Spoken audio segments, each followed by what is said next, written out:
Okay, the Gut Club is back with I think our ninth installment of our new podcast. In fact, we don't even have a name for our podcast. I'm thinking about calling it Add Life because I'm kind of known for an expression: you can't kill your way to good health. You have to add life. If I can be remembered for anything, maybe that's it. I'm Keith Bell. I'm the founder of the Gut Club. Today, we have the founder of Olive My Pickle, which is Charlotte Tzabari. Uh, I'm sorry, Tzabari. Charlotte, that's an interesting name you have. Yeah, Tell me about Tzabari. What is yeah, this name? sure. So it actually belonged to my husband, belongs to my husband, now to me. My husband Shai, we call him Shai the pickle guy around here. He's Israeli. So actually in Israel, it's kind of a common last name to have.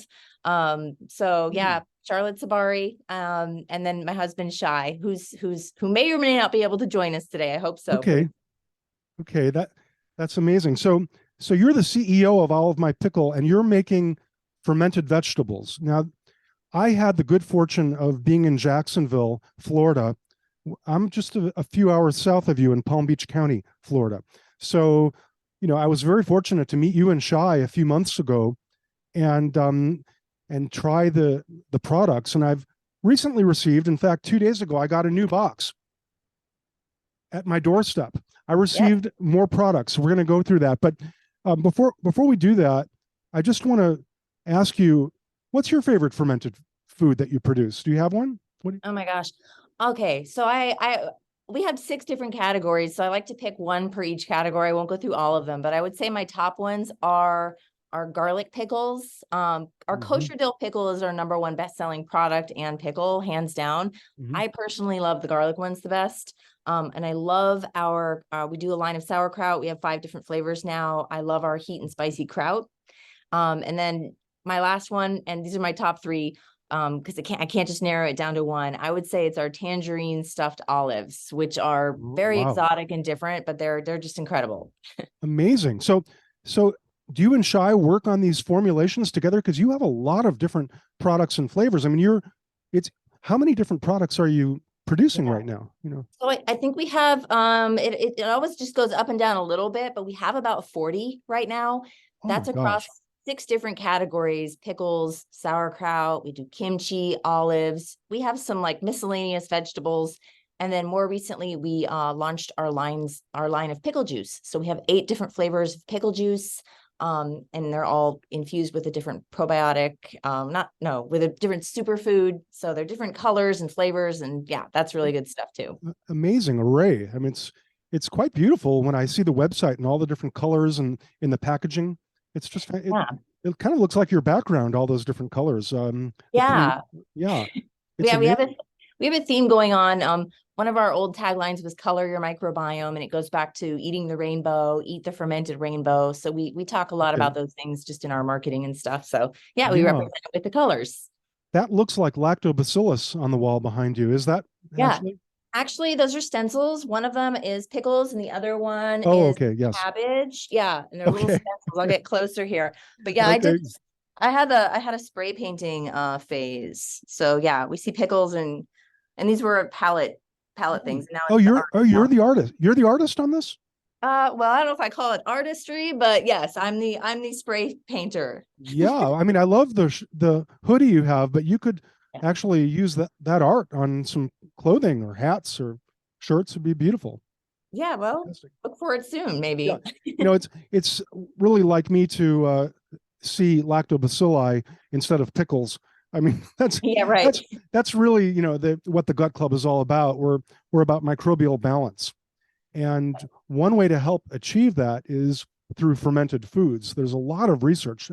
We track that. We're going to go through that a little bit later. Um, but lactobacillus, I've been calling the guardians of humanity. It's just so important. And that's really what you're producing in fermented vegetables. I think in large part it's Lactobacillus plantarum. And the Hmm. research behind that um, is amazing. I mean, it was even found to reduce risk of sepsis Right. in infants, which is actually a killer in Yeah. much of the world. So, they used a Lactobacillus plantarum probiotic. Mhm. So basically, you're distributing lactobacilli, and like it's going out of style. I mean, Right. And I think what's cool about what we're doing is this is just a naturally occurring process that occurs during lactic acid fermentation. yeah. We don't add like a factory produced probiotic powder to anything we do. That there's nothing wrong with that. That's culturing. But Hmm. the process of fermentation is an ancient one. Hmm. And we have just revived it here at Olive My Pickle. The revival is taking place all over, to be sure. But we started, 13 years ago doing this, and fast forward, and we're have our 40 products, and we're just at a great place to be based on where the market's going and Yeah. consumer interest in fermented foods. So you and Shai got together how many years ago then? oh gosh, probably I think we're going on like 22 years now. So Wow. it's Wow. been a So while. Yeah. so like 9 years later, am I Yeah. doing my math right? You Something decided like to that. start, yeah, you decided to start Olive My Pickle. So what, Yeah. by the way, first of all, this name Olive My Pickle is a little bit provocative in my mind. I mean, if, you Yeah. know, so who came up with that, first of all? Okay, so it occurred to me, but yeah, I feel like I can't take credit for it because we were are you still there, Keith? Yeah, I'm here. Oh, okay, I lost you. Oh, okay. Do you hear me now? Yeah, I hear you. I just don't see you. Oh, there you are. Sorry about Oh, that. okay. Um, yeah, so okay, we had started it. We had a working title. We were calling the business Olives, Pickles, and More.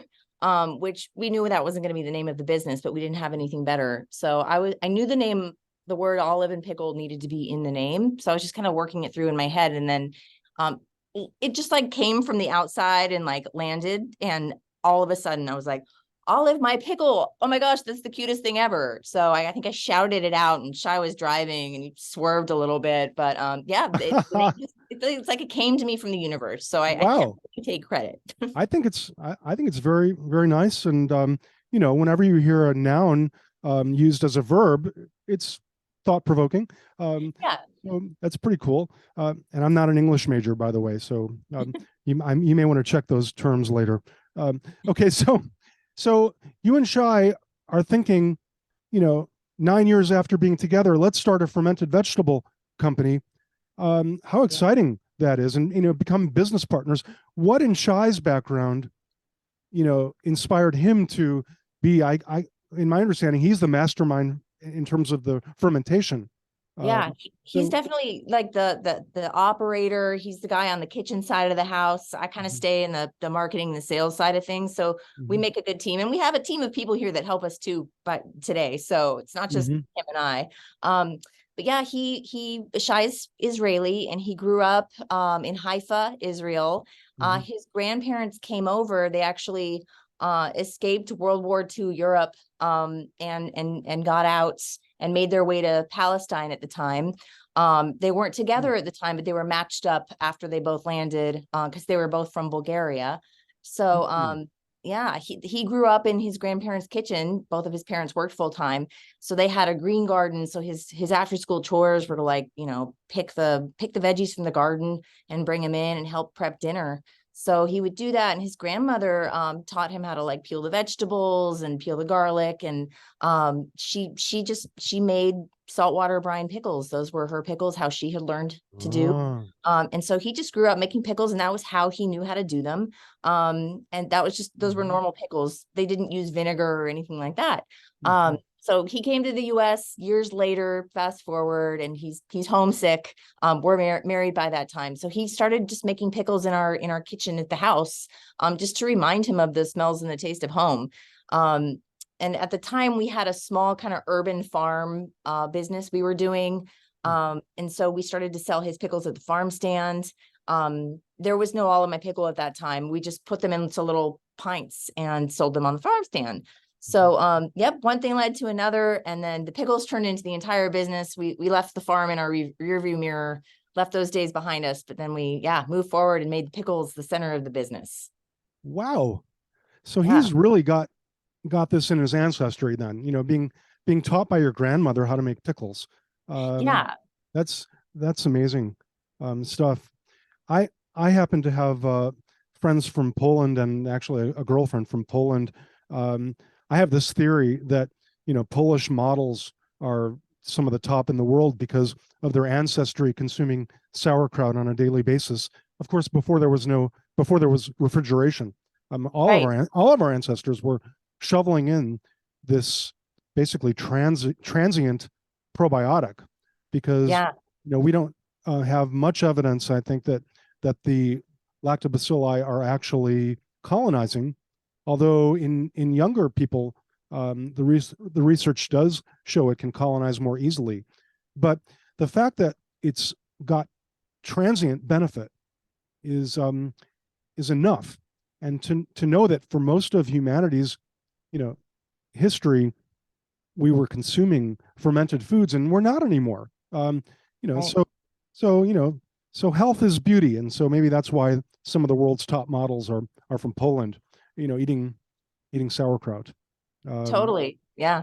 and, Well, I follow the Weston Price Foundation, and I've gone to the conference, and I love the Nourishing Traditions book. But yeah, Dr. Weston Price, 100 years ago, studied all of these ancient, well, traditional foods, people who are still eating traditional foods, of which fermentation was part of their diet, and they all have these just beautiful teeth and this like symmetrical like skull formation, and they're tall and broad shoulders. So oh yeah, across all cultures. So definitely, yeah, you are what you eat. So yeah.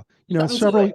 Several years ago, like more than maybe 10 years ago, there was amazing research by a scientist named Susan Erdman, um, who talks a lot about lactobacillus raising oxytocin. But there were some amazing headlines that talked about research in mice that showed that their fur was shiny, um, and they had larger testicles, basically Yeah. from eating this lactobacillus in yogurt they were using. Yeah.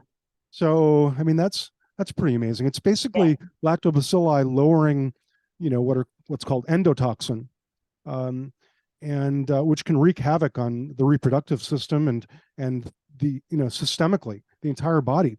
I mean, we need lactobacilli to protect against gut dysbiosis, especially in the small intestine where we absorb most of our nutrients. There's so Mhm. much research about lactobacilli dominant in the small intestine, and it's even more dominant in other mammals. For instance, in rodents, some of the research is showing up to 60% lactobacillus, which to me might be the reason. I've recently had this epiphany. This could explain uh, uh, coprophagia. This is the practice of eating poop, which many mammals do. I mean, even elephants. Yeah. Are, and they need That's these. fascinating. Yeah, they need these competing microbes because naturally they would have a dominant um, microbiome in the small intestine, which could cause deficiencies. One example could be biotin deficiency. I mean, Hmm. so you have these microbes that are responsible for producing vitamins and amino acids, Yeah. and also the same microbes, you know, are also consuming the vitamins and amino acids. So if you have an imbalance, naturally, you've got to eat shit basically in order to have balance so that you can absorb your nutrition properly. Yeah. You rely on that microbial balance. Go ahead. Well, yeah, that's fascinating, and I haven't heard that, but I mean, it intuitively makes sense. And I then, haven't heard it before either. I've never heard yeah, it. that's definitely a new one. And I always take notes when we're talking, Keith, because I always hear new things and new ideas because you're so tapped into the science. So I'm over here like jotting this stuff down. But yeah, I mean, we're seeing all this like these advancements with like fecal transplanting, which of course 10, 20 years ago would have sounded crazy, but like, there's really something to that. Yeah, yeah. And lactobacilli, by the way, I mean this is really a multi-kingdom event that Olive My Pickle is fostering in a lot of people, because when people are consuming lactobacillus, that is actually responsible for an immune response that can control fungi. Hmm.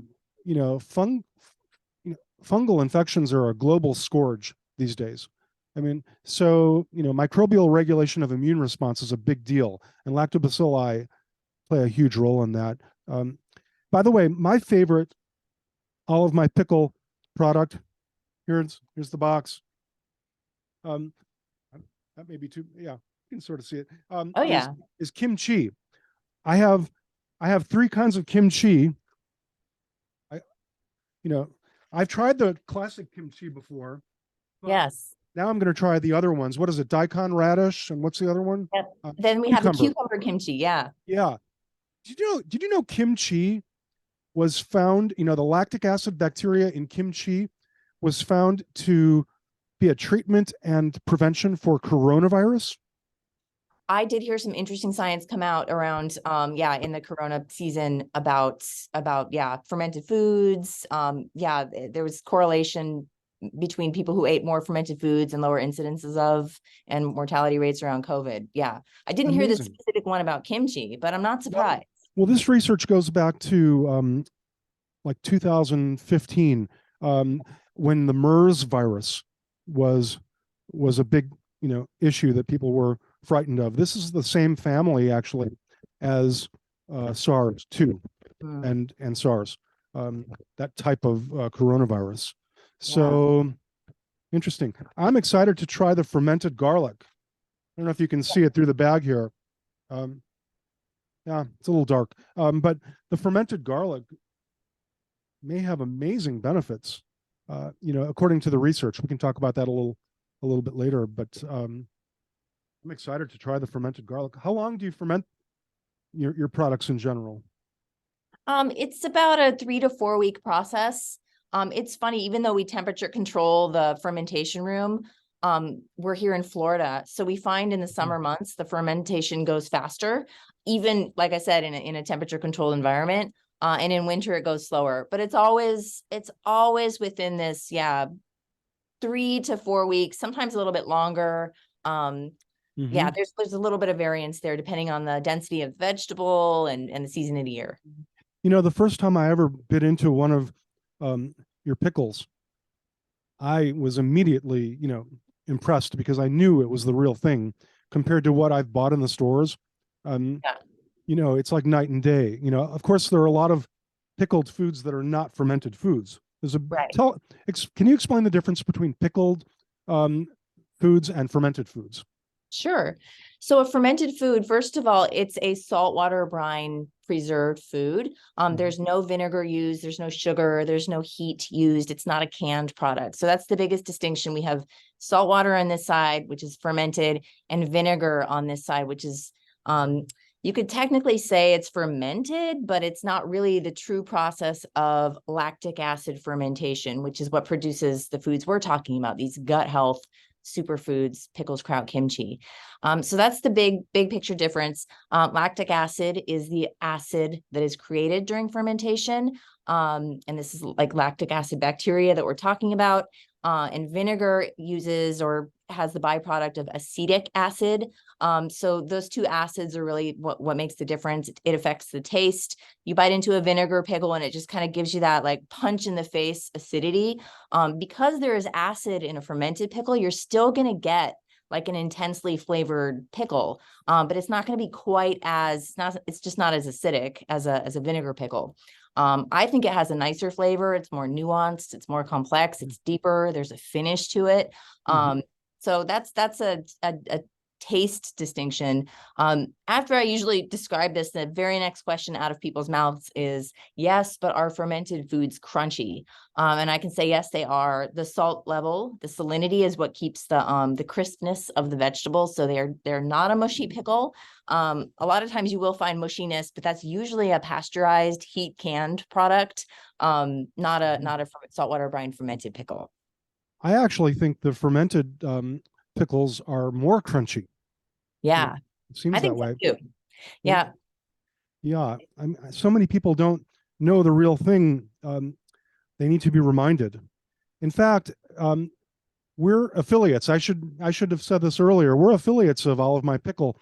You can get a discount on the products by using the code GUTCLUB10. Try the kimchi. It's amazing. you know, my father, by the way, is a huge kimchi connoisseur. He's part of the Korean business community in Chicago. He's a Wow. shout out to my dad, Percy Bell. He's still playing tennis at the age of 91. Wow. Probably because all the kimchi he's eating. I don't know, but they, his friends and business associates, from Korea, always laugh because he can handle the hottest kimchis, Wow. and he's, Yeah. he's very proud of that. So, That's cool. It's got street cred. yeah. Oh my gosh. All right. Why do you want to show anyone the factory today a little bit, or just we can just talk at our desks here and finish things up. What's your Well, schedule like? yeah. I was gonna do a little walkthrough into our shipping operation. Okay. So yeah, we started we started at farmers markets, and then we have turned into like mostly an online business at this point. But fermented foods are actually they're difficult to find. So you have a few like nationally distributed brands. But to me, I don't know if the flavor's really there on those.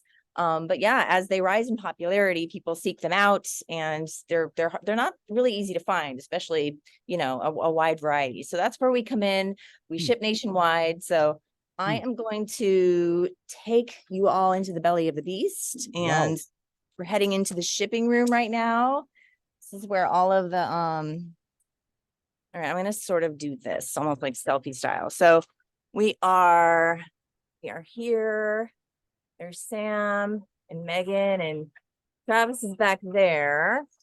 But yeah, we've got a bunch of garlic stuffed olives right here that we are getting ready to ship. My friend in Fort Myers loves the olives. Yes, yeah, the olives are amazing. And yeah, we just have a bunch of like hopefully y'all can see that. Yeah, this is like one of our little shipping trays here. And Sam's getting it all packaged up there. Hey, Sam. Yeah, and then it comes over here. Oh, and this is what Megan's doing. Wow, this is perfect. It's like we planned it. So Megan's packing like an extra large box, and that's the insulated packaging material there. I'll zoom in a little bit. Yeah, so oh wow, look at that kimchi. There's some kimchi in there. And yeah, we ship with an insulated packing material there. What's cool about that is it's natural fiber and it composts. So we use earth-friendly packaging materials, and yep, then it goes down the line, and we get the box taped up. And then we've got some shipments here that we're processing. And hopefully y'all can see this. And today is Thursday, and we have a mail pickup and a UPS pickup. And we have these two pallets that are getting filled for our mail pickup. Wow. So yeah, we've got a couple hundred orders we're getting out today, I'd say. Yep. On Phenomenal. mail. And we'll finish UPS by our 5 p.m. pickup. So yeah, I love the boxes. Yeah. Yeah, and then we've got some more coming down the line. Yeah, Travis is getting them there. So yeah, we are busy. Very impressive. That's fantastic. Yeah. And yep. you've been in business how long did you say? 13 years or no? Yeah, this November we will be heading into our 13th year of business, and most of it is online today, but we still do our farmers markets as well. Every Saturday we're out there. So yeah, here in Jacksonville. Nice. Jacksonville has the claim to fame as the largest city in the world. Yeah, geographically, it's like more. Yeah, it's crazy. It's huge. It takes an hour to get from one side to another. Yeah, it's pretty. I love traveling through Jacksonville whenever I have opportunity. So why don't we go through a few screens of the Gut Club Facebook page real fast and then wrap it up because I know you're busy. I just want to show people some things real fast. Okay, you probably see this screen, right? Yeah. Okay, this is our a picture of your kimchi, and it's one of our main ways of letting people know that we're an affiliate of Olive My Pickle. the Gut Club 10, you get a 10% discount. This is the video that we have on our Facebook page about kimchi and MERS that we talked about. It's pretty interesting to think about the science behind it. Basically, lactic acid bacteria from kimchi, they say, is protective from viruses by increasing immune globulin A, IgA, in the intestine. And they say the body then produces more immune globulin G, IgG, or interferon gamma, to prevent viral infection. Pretty cool. Fascinating. Yeah, pretty cool. I discovered that video a while ago, at the beginning of the pandemic. This is something that I recently posted in our Facebook group. It's the Gut Club stool test discussion group. Anyone can join the group. It's a private group. We've got 11,000 people now in the group on Facebook. People are posting their charts, their stool test charts, which is basically like an inventory of the microbiome. And we can detect imbalance and make what I call impactful suggestions of support so that people can regain balance. But this was some research about fermented garlic extract. I like to think, why not consume the real thing? That's one reason I'm excited about consuming your fermented garlic. I may not be the most popular guy in the room after I consume it, but I'm going to try. This is actually December 2022 research where they show that aged or fermented garlic extract is a natural remedy that improves vascular function through increasing vascular nitric oxide bioavailability. This is because nitrite, which is a nitric oxide metabolite, can be produced through bioconversion with macrobacteria during the fermentation of foods like garlic. They found that direct application of fermented garlic into the brain surface induced the upregulation of cerebral blood flow through activation of intracellular nitric oxide signaling. I wouldn't suggest using this in your ad campaign, which by the way is brilliant, but to think that your fermented garlic might raise nitric oxide, that's a precursor to nitric oxide. That is a big deal. That's one of the things that runs the show. Another thing that runs the show is butyrate. And we didn't mention this earlier, but lactobacilli are producing the precursors of butyrate. They're doing what's called cross-feeding the butyrate-producing Clostridia. So you need lactobacillus. That's another important reason. Yeah. Amazing. Well, my understanding on that, and it's that the prebiotic, which is the soluble fiber, gets consumed by the actual resident microbiome, and then that microbiome eats it, digests it, and poops out short chain fatty acids, which are the butyrates. There's something there. So right. Prebiotic fiber aspect of fermented foods, in addition to the lactic acid bacteria, it's like the 1-2 punch of gut health. So you know what? That is an amazing thing, because that was the next photo I wanted to show. This was research. Yeah, this is research by another husband and wife team. You may have heard of the Sonnenbergs in Stanford. Okay. This is research from August 2021 that showed the differences between a high fiber diet and the high fermented food diet. And the high fermented food diet decreased inflammation while raising diversity of the microbiome, whereas the high fiber diet did something a little bit different. I mean, it was basically, helping to increase the function of the microbes. But you can think that maybe in a certain microbial predisposition, a high fiber diet might cause problems for some people, at least in people that are already inflamed. Whereas a high fermented food diet might be the solution to increase diversity and inflammation at the same time. This is pretty profound to consider. I like to say, that anything new, you have to start in very low dose to avoid an adverse reaction. That can be in fermented foods like kefir. We're producing kefir grains, the traditional grains that you can use to produce your own kefir.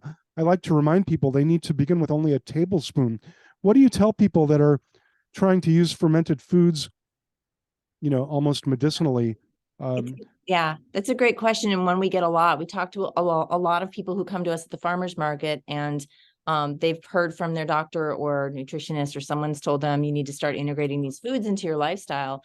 The ideal is that you're eating them on a consistent basis, probably 3 times a day. And these are serving sizes, which are very, very manageable, like a tablespoon or half a pickle. You don't need to overdo it, but 3 times a day to somebody who's never eaten fermented foods or live culture foods, that they're powerful foods. So you need to listen to your body and start really modestly, probably just a bite here, a bite there, see how you do, and increase it over time as your body becomes more used to, the exposure of, probiotic foods. Yeah, that's a great answer. People need to be aware that they should start, anything new in low doses. This is the actual research by the Sonnenberg team at Stanford. They show high fiber diets changes microbiome function and elicits personalized immune responses, whereas the fermented food diet increases microbiome diversity and decreases markers of inflammation.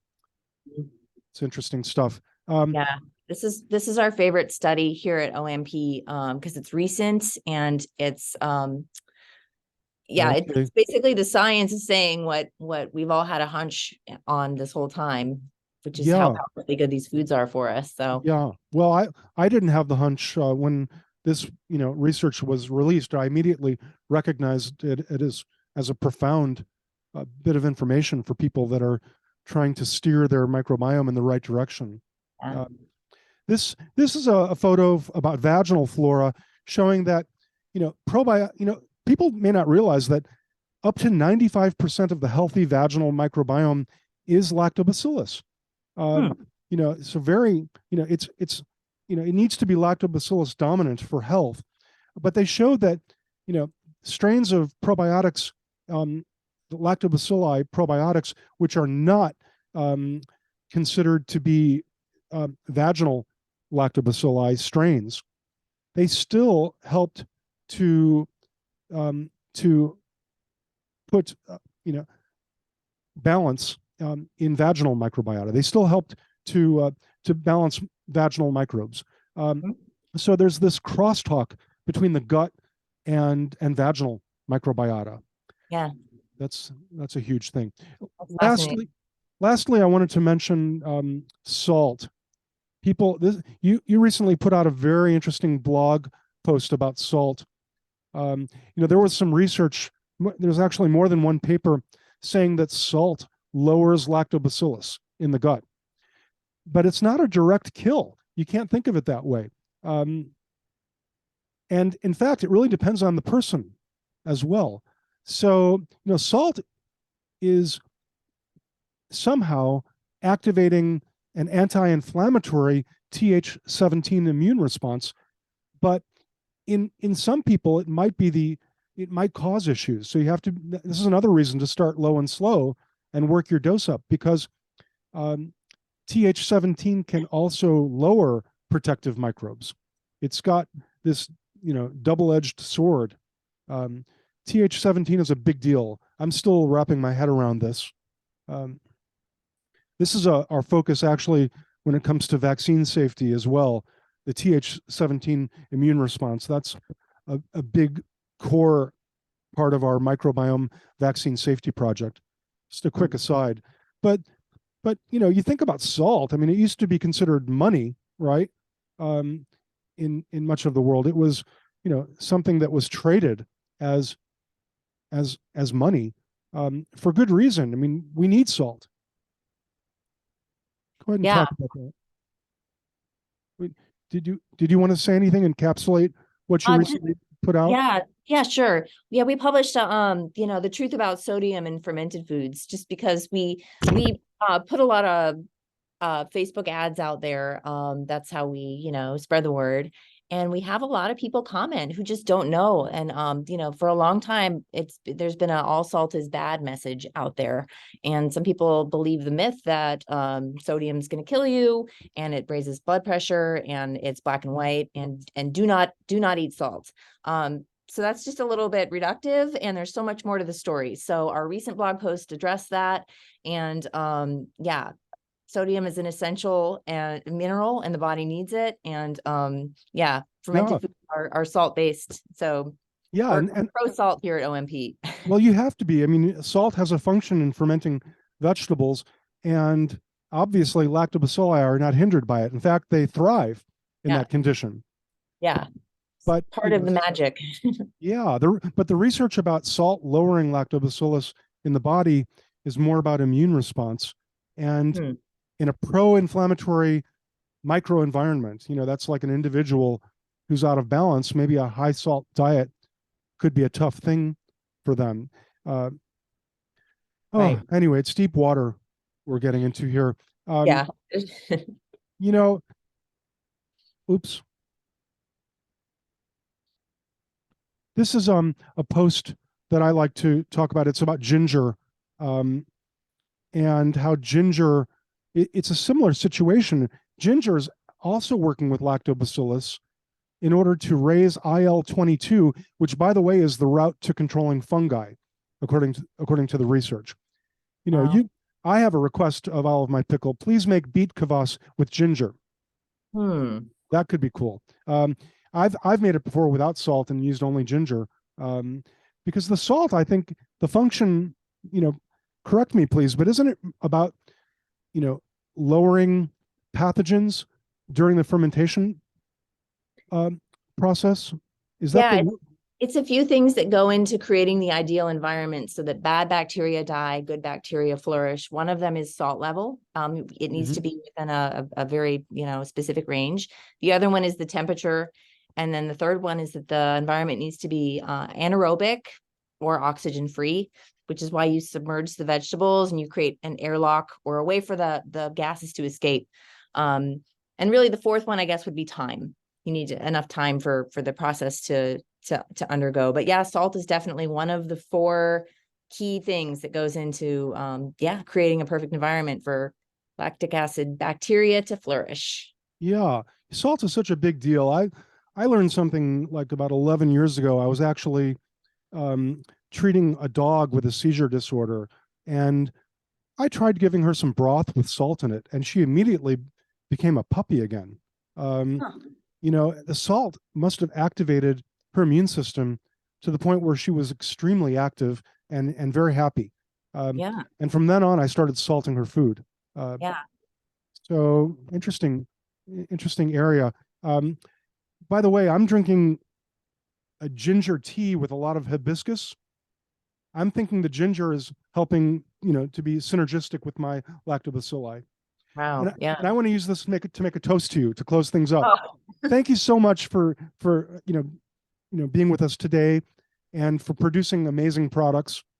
You're quite unique in this area. So I'm honored to be associated with Olive My Pickle, and I hope everyone will give your products a shot. Thank you very much. Thank you, Keith. That's cool. I don't have anything on hand to toast you back, but I'm toasting you in spirit over here. Okay. That's more than I bargained for, actually. Awesome. Okay, let's wrap things up here now and say thank you, and I'll see you in cyberspace and hopefully in Jacksonville another time. If you ever make your way down to Palm Beach County, I'll show you Donald Trump's house if you'd like. Okay. So all right, thanks again, and my best to Shai. Next time, maybe we can meet him and talk about his ancestral inspiration. Yeah, he loves to tell the stories. He's a good one like that. Yeah, he'll be here next time. Fantastic. Okay, thank you, Charlotte. Thanks, Great to see you. Okay. From Palm Beach County with love. Everybody, thanks for being here. The Gut Club out.